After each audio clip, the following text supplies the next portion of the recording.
Well, we'll get started. My name is Ryan Naylor. I'm super excited to be here with you. I'm doing this webinar from Gilbert, Arizona, and today's topic is all about how to hire more effectively, specifically using culture marketing. So I've got a few slides here I'm going to share with you. Let me jump in and we'll start kind of walking through a couple of things. Can you guys see the slides okay? Comment yes if you can see them okay.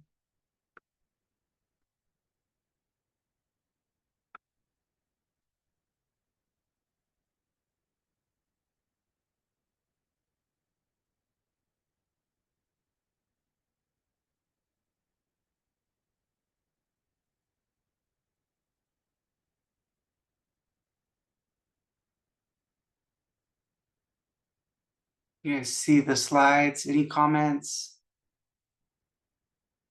Just want to make sure you all can see the slides okay here. All right. Thank you so much. All right, we're going to go ahead and we're just going to, well, we've got a few more people that are kind of coming in here. So I'm going to ask you guys to fill out this quick poll. It should be popping up on your screen. And we'll let it go just here for a couple of seconds. But how would you rate your overall effectiveness with your current recruiting strategies? Kind of a 0 to 7, 7 being it's absolutely perfect. 0 is I don't even know what recruiting is. Maybe we're still just kind of figuring things out. But if you could jump in, just kind of rate your current recruiting effectiveness. We'll let this go for just a second. While we got people coming in, they can kind of answer these questions as well.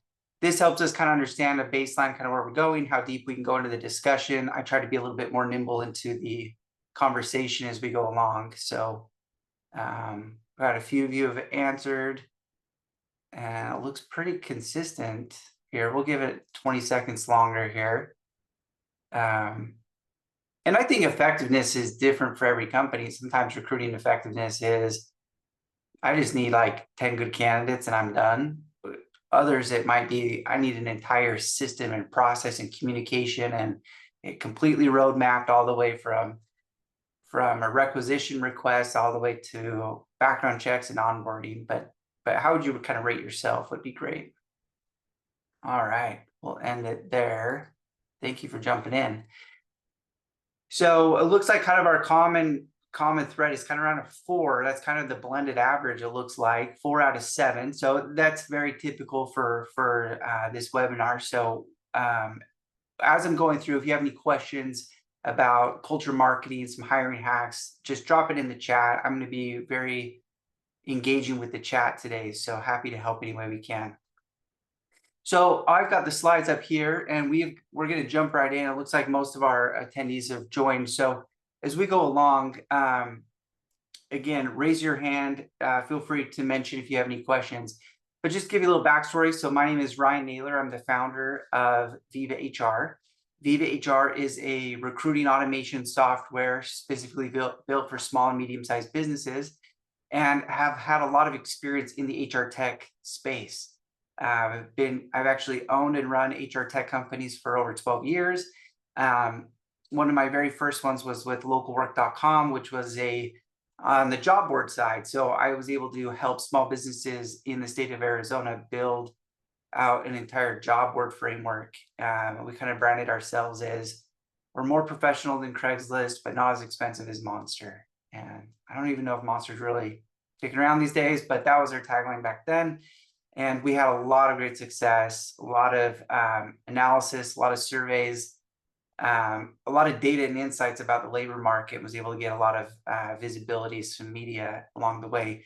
With that being said, is we've been able to analyze a lot of not only what great companies do, but what poor companies do. And we've been able to really separate those two things to drive efficiency and effectiveness with the recruiting. And my goal today is this webinar, although it might be scheduled for an hour, we're going to get through it in 25 minutes.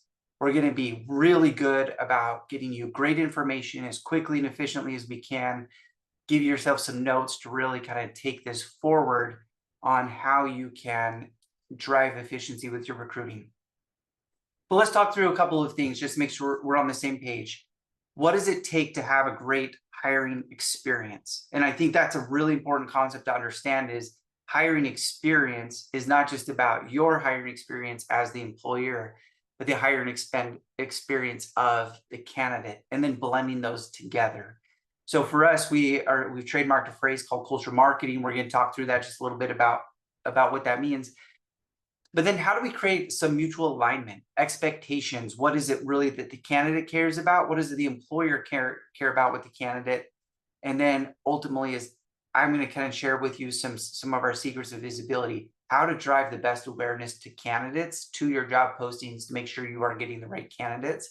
And there's not this cross section of I've got a lot of candidates, but none of them are qualified. And I think that might be one of the more frustrating points as a recruiter in our hiring process. So here's kind of a sample of how I have seen over the years of working with companies. I've seen hundreds of thousands of hires kind of go through our system. We might even be over the million mark at this point, but the recruiting functions come down to how are we doing things today, and then how do we want it to get done in the future? And that becomes our functions roadmap. That really becomes our job description. When you think about a company, you think about the gaps of your labor, your workforce, what needs to get done. That really becomes your job description is we need to make a change or we need to backfill for a role. And this middle section, the functions, kind of the muscles here, that becomes our job description. And unfortunately, sometimes this does not align with what candidates care about. We look at it as there's a job to get done, and what is it? And then we document it and throw that up and call that a job description. And then we're frustrated if candidates don't match. So I want to put you in the shoes of candidates. What do candidates care about? What if we started to shift our job posting to be more aligned with what candidates care about rather than just the functions of the job? So there was a survey that was done by Deloitte. They call it their millennial survey. They do it every year, and they go out and they get the newest college graduates. We're kind of rounding out of the millennial area, new college grads. And they look for candidates that have graduated this year and up to 5 years ago. And they do this survey every year. The results actually for the last 6 or 7 years have all very much blended to be identical. There's not been a lot of shift. But what you'll notice from this list of what candidates care about, what you do not see is compensation. There's a massive, massive PR campaign to really peg millennials as they just want the next dollar. And I think it's just takes a hard look to say, I think that's just what they say or what our assumptions are. But that's not actually what they're responding to. When they're looking for a new company, what do they value in the next job that they're applying to? The number one thing is a work-life balance. And I think that can be summed up in a lot of different ways. I don't think that just means it's a work from home, although work from home and remote working is on there. Work-life balance can mean a lot of things. It can be appreciating PTO, allowing them when they're off, they're off. When they're on, they're on. It could be communication and making sure that I've got a good sense of exactly what's important to me at home is respected at the workplace. So, oh, do I need to fix something? My apologies here. All right. So anyway, we'll continue here. So what do candidates value? I think the biggest takeaway is how do we articulate each of these things? But I would assume a lot of people on this call actually have a lot of this in place at their organization. They probably have professional development opportunities. They probably have a strong sense of purpose and company core values. They have time for volunteer and their impact on their local community. If you're doing all of these things that they care about, we now need to transform that into what candidates can see, because jobs are presented as functions. We tend to get carried away with the typical framework of a job posting, and we do an overview of the job, and then we talk about the roles and responsibilities, the job requirements, compensation, and we're done. We're missing the opportunity to sell the opportunity to the candidate. Right now, we're starting to see a stronger desire to either get a new job, shift jobs, or get a job period in the economy than we've seen in the last 4 or 5 years. The unemployment rate is ticking up. Viva HR is seeing applicant ratios starting to come up significantly as well. So you're going to be seeing more and more and more candidates coming to each and every job posting that you're putting out there. But I think alignment is critical, really aligning to sift, tell the right story to make sure that A players also stand out and that they want to convert into your company. So let's look at how candidates process employment when they're thinking about the job. So obviously there's the functional side of looking for work. It's what am I actually going to do? What are the kind of X's and O's at the workplace and driving forward? The second thing that they look for and they in their consideration framework is their social. Is how am I perceived by others by working for this company? If I'm working at, let's say Enron didn't fully go under, Enron stayed forward and kept going. Do people want to be associated as working there? Probably not. It's their social dynamic of, is this employment brand something that others will also give me kudos for, right? And then the emotional side of things. And this is the biggest driver. How do I feel?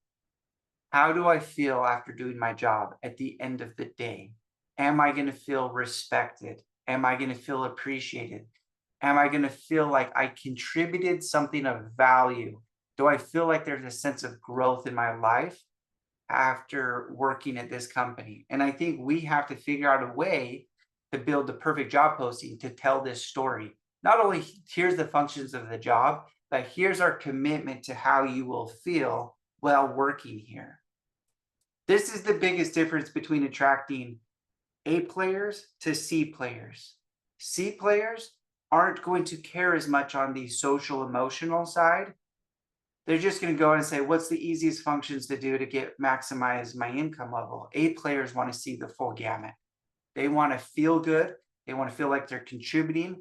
They want to know that they've got skin in the game in their functions. So a couple of things that I've learned over the years. One of these examples is Nextiva. This is a company that's based in Arizona. When I started working with them about 12 years ago, they came to us looking to hire their 13th employee. They had 12 at the time. They got as big as to over 1,000 employees in less than 5 years. They had an incredible growth run. And I saw firsthand what this organization did. They centered everything that they did around the emotional framework of the employees. Not only how do I feel at the company, but then they would document how they would feel about the company and then became an internal marketing structure to be able to market continually the life of working at Nextiva. If you ever want to get inspired, jump into their careers pages, look at their job postings. How are they writing about their jobs? Go into their social media and you'll see how much of their company's social media isn't about the product or service they sell, but more on the people that sell it. They do a really good job at telling the people's story of their business. And so if you're a millennial that wants to get into a new environment and they check every one of these boxes, they had one of the most incredible conversion rates I've ever seen of a company. But I think the biggest thing is look at the social description here. I want my peers to think I'm successful. And the top 1% think because I work for a fantastic company doing fantastic things. It's a really interesting dynamic out there right now. Candidates care almost as much about the job they're going to based on what other people are going to think of them getting that job, as much as it is, will I even be happy there? It's crazy to think, but it's powerful. And that's all part of culture marketing. So how do you do it? I think that's the biggest takeaways here. And this is what I want to really drive home is how do we drive a sense of kind of each one of those characteristics the candidates care about into the recruiting experience? First and foremost, I am a firm believer because I have seen it firsthand. Culture marketing drives the experience of conversion rates. Here's a little statistic for you. I didn't put this in the slides, I should have, but When we hit our 100,000th hire mark when we were running localwork.com, we went and did a big analysis. We really wanted to back and engineer out why companies were hiring, what it took to be a top 5% hiring company versus everybody else. And we went through and analyzed it. We were looking at compensation compared to industry median. And that actually didn't act, that was our number one hypothesis. The companies that were showing a higher compensation rate were getting a better conversion rate on the candidates. It actually didn't play out to be true, and we were stumped. So then we dove a little bit deeper and tried to figure out, what about, is it the branding? It's got to be the branding. Is it a recognizable brand that people know, that household names are getting the best conversion rates? No, that didn't pan out either. We were seeing a lot of companies that you didn't know who they were until maybe you Googled them and found their website. That wasn't a big conversion rate factor either. So we had all these job postings penciled out as the top 5% of all conversion rates into our application pool. And we found something very, very, very staggering. The companies that used the opening paragraph to describe who they were, what they did, and then they emphasized why they do it. What is their purpose driving of their organization? What gets our team to show up every day for work? The purpose-driven opening paragraph of describing who they are as a business was the single most common factor of our top 5% job postings. Out of all of the job posts, hundreds of thousands of candidates that went through our system, the companies that had this opening paragraph consistently saw up to a 3x, 300% improvement of candidate conversion rate compared to their peers. So when we built Viva HR, that was one of the biggest emphasis in the software was, how do we create company culture? How do we storyboard out the exact experience that a candidate can feel? Tell the micro story. Don't tell just the company culture. Here's our mission statement, which is really important. But what is your day going to look like? One of my favorite examples is a company called Knight Transportation. They're also located here in Arizona. One of the largest, in fact, I think they might be the largest private trucking company in the United States. And one of their biggest things was their career pages only focused on their corporate office building. And it's a beautiful office building. They have a great break room. They have a phenomenal cafeteria. They've got the ping pong tables. They got all the things. But their conversion rates to job postings were just not working well. Why? Because the diesel mechanic that's based in Cleveland, Ohio, that's a support center for truckers going through that region, he doesn't care about the food court at the corporate office building in Arizona. The shop down the street in Arizona, that's the diesel mechanic there, do you know what he cares about? He cares about the air conditioning. Am I going to be servicing trucks out on the asphalt under the hot sun, or am I going to be in an actual service center that's fully air conditioned? Telling the micro story at the candidate level can absolutely transform the culture experience to the candidate to drive a better conversion rate. So show off the culture experience. I'm actually pulling up, these are real jobs posted on Viva HR. Would you just ask yourself, would you apply to this job? You're an A player. I'm sure everyone on this webinar is an A player. Probably you care about recruiting and hiring, but would you expect anyone to apply to this job? What about this one? Python developer job, remote.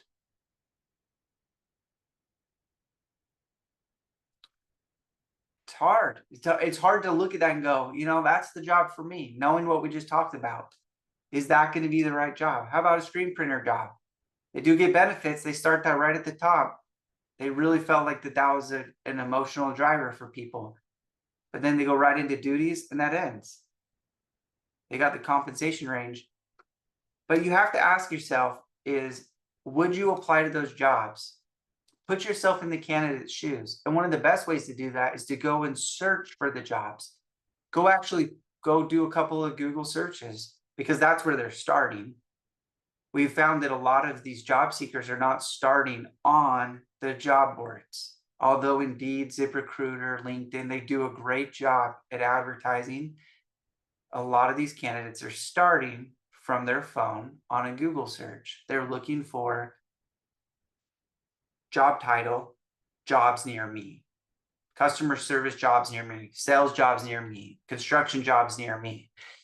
And by doing that, you're starting to see this Google Jobs experience. This is Google's job board. A lot of people don't know that they have a job board. And this is what's driving engagement. This is where candidates are starting their experience. So as an employer, you have to be thinking to yourself, how do I get to the top of the Google job board experience to be able to drive that for candidates? And the first thing we got to do is we got to build the perfect job description. So we've got a framework here that I'm going to walk through on how you can optimize your job posting to drive the best experience from the search results. Number one tip, A/B testing. What you think is the right job title is not necessarily what the candidate is searching for. The job boards are showing the results based on what the candidate searches for, not based on what you put on the job title. If you're unsure of the exact job title, you should create multiple versions. A great example is for this customer service job. Is our job title customer service specialist, or is it a customer success representative? What are candidates searching for? I'll tell you right now, customer success is exponentially increased in the volume of searches over the last 5 years compared to customer service. Now, they're not identical functions. Some companies really look at those and define those differently, but to a candidate's mindset, it's a lot of the same functions. So then how are we getting in front of them and then pulling in the social and emotional side of things to compel that A player to give your company the right chance to hire them and employ them? So customer service representative, customer success representative, they're all showing up as different search results under Google Jobs, Indeed, ZipRecruiter, all of the likes. So making sure we take the job postings, we actually post them multiple times, create unique job postings with different content is going to be good. A couple of things to avoid in the hiring process and job posting process is when you duplicate the job. See, I got to start with that because I just talked about posting it 2 or 3 times. Don't do word for word. What we find is a lot of companies will take the exact same job posting and they'll duplicate it and they'll change one phrase. The job boards then see that is too high of a match and they're going to block the job. They're going to look at that as duplicate content because they don't want to ingest the same job posting so many times that it doesn't create a good experience for the candidate. So when we're doing multiple job postings and A/B testing, we're actually rewriting them a little bit. We're making sure that they come across as original and distinctively different than just a copy paste. The other thing is I want to emphasize is don't oversell the job. And I'm going to specifically talk about compensation. A lot of folks are thinking that if I lean into an extremely high compensation rate, that candidates are going to apply at a higher rate. Although that might be true, it tends to put you in a very difficult position when the expectations aren't aligned with reality. You tend to find to chase the wrong candidates as well. There's a lot of fraud out there, and a lot of that starts with they overpromise on compensation. So if you want to avoid from getting flagged as fraudulent, make sure your compensation range is within reason. One of the things that we see a lot of companies do is they forget to really communicate quickly. We have found timeliness of candidate engagement directly influences conversion rates to interviews. A lot of folks complain, I'm not getting people to show up to their interviews or their no-show. A lot of that comes down to they probably got another offer from a job faster than you could respond to them. I highly recommend a 48-hour turnaround from the time the resume comes in till they get a touch point with the company. Even if it's a touch point that says, we received your resume, we're really excited to going through it, we'll be in touch soon. Something that can show that intent to hire them and engage with them really makes a big difference.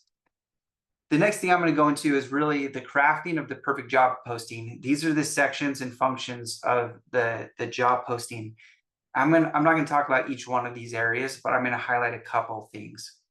Number one is when you're talking about the business overview, that's telling the culture story. Really dive into the purpose of the business. What is it you're trying to achieve as an organization so that we're all on the same page? A lot of people think of this as their mission statement. What are we aiming to accomplish as a company to drive the experience? The second is time expectations. I have seen a gradual improvement with Viva HR customers using this in their job posting, and they are reporting incredible results. When you can lay out in the actual job posting, here, we opened this job on July 1st. We're going to be receiving resumes for 3 weeks. We will be starting our phone interviews during that time within a week of your application. We'll then be making our in-person interviews starting on August 1st through the 14th. Like showing that you actually have a system in process, it aligns it chemically, like it just fits A players when they can see there's a real system, a real process. This company is high intent with their hiring. They tend to convert at a much, much higher rate. So taking the time to create time expectations in the actual job posting can really drive the conversion rate of your candidates. And then the biggest question that we always get is, where do we tell our story? I think we've talked about there's always the art and the science of hiring, right? The science is the number of eyeballs on your job posting. The art is how well we craft that story to get them to convert. We've talked a lot about the art. Let's talk about the science, where to get your job postings. One of the biggest things that I advise people is to make sure they're using a publishing tool to all of the job boards they can get to. All of the job boards that we work with include an organic feed. It's UGC, user-generated content, gets an organic visibility, which means you're not charged per click. You're not charged per applicant. You can get unlimited visibility even if your daily cap gets hit. Indeed is by far the #1 job board right now in the United States of America. I don't believe there's even a close #2. If there was a #2, I'd say it's Google for Jobs and then ZipRecruiter, followed by LinkedIn. But I would make sure no matter what, your Indeed experience is phenomenal. That is where I would spend a lot of my heavy lifting, is to make sure I'm really writing my posting well to drive organic placement. If there's over 900 jobs for customer service jobs within a 10-mile radius, it's going to be hard if you're on page number 8 or 9 or 10, 11, 12 to show 10 jobs per page in their search results. So how are we getting to page 1? That's really what your focus should be. If you're going to be sponsoring those jobs to get up there, to get that quick visibility, don't just rely only on sponsored. You've got to make sure that because you're going to hit your daily limit. That is one thing Indeed is very good at doing. They'll make sure you hit your daily limit. If you put it at $100 a day, you're going to spend $100 a day. But if you hit that 100-day that ceiling by 3 p.m., what about all the candidates that are getting home from work and looking for their job at 6, 7, 8, 9, 10 o'clock at night? That's where your organic comes into play. We want to make sure that you get full visibility 24/7 by having the right optimized job posting. The other thing that I highly recommend is to be a sniper.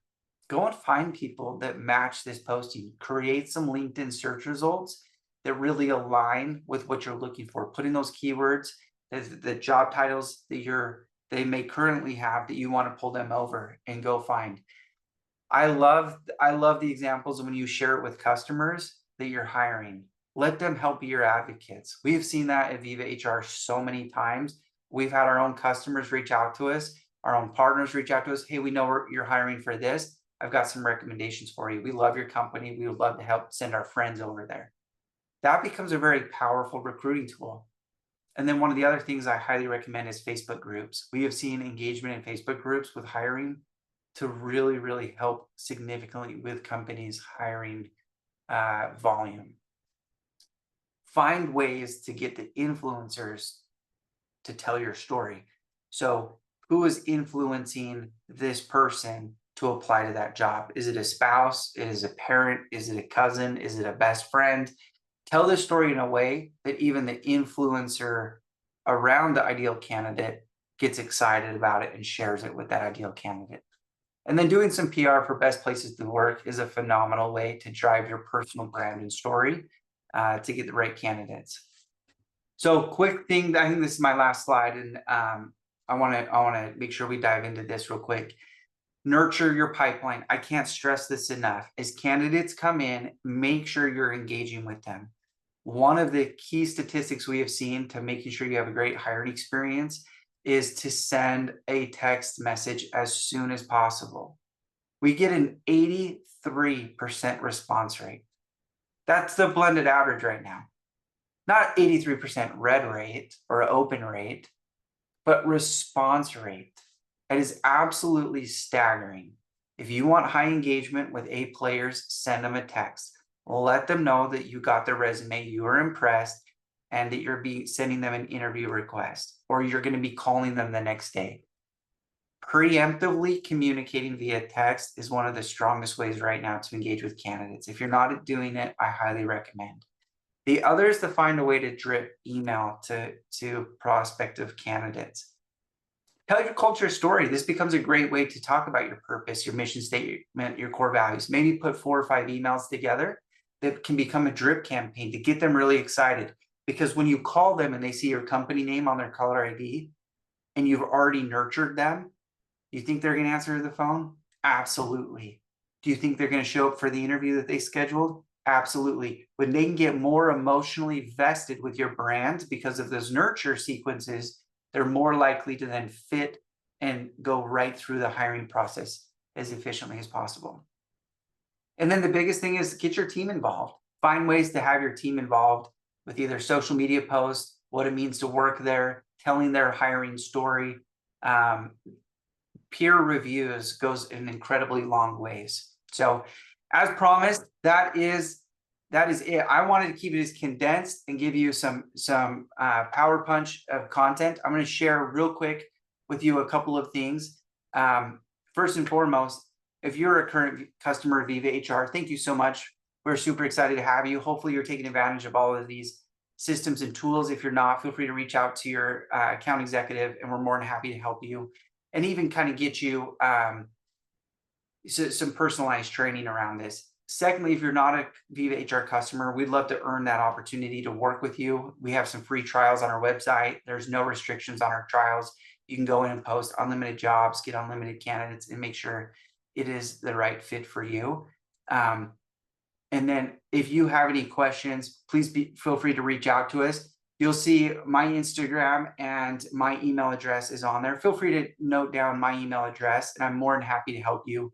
If we can personalize your recruiting process, we would love to do it. So thank you so much. Truly appreciate your time, and for you guys taking the time to come and join our webinar. Hope you guys have a great rest of your day.